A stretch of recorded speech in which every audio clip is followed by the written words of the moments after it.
ஆத்ம வணக்கம். ஆத்மபிதா சுவாமி சிவானந்த பரமஹம்சர் அவர்கள் அருளிய அக்ஷராபியாசம். அக்ஷரம் வித்தையாகும். ஷரம் என்பது அவித்தை.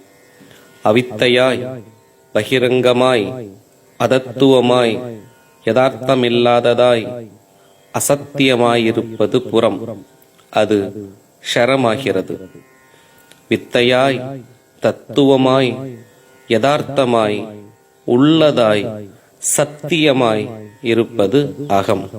அது அக்ஷரமாகிறது. அக்ஷரம் என்பது ஷரரகிதம். அது நாசரகிதம், அதாவது நாசமில்லாதது ஆகிறது.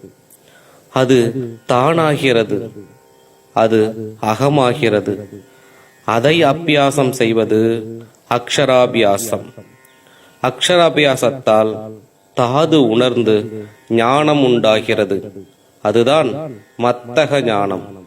ஆத்ம வணக்கம்.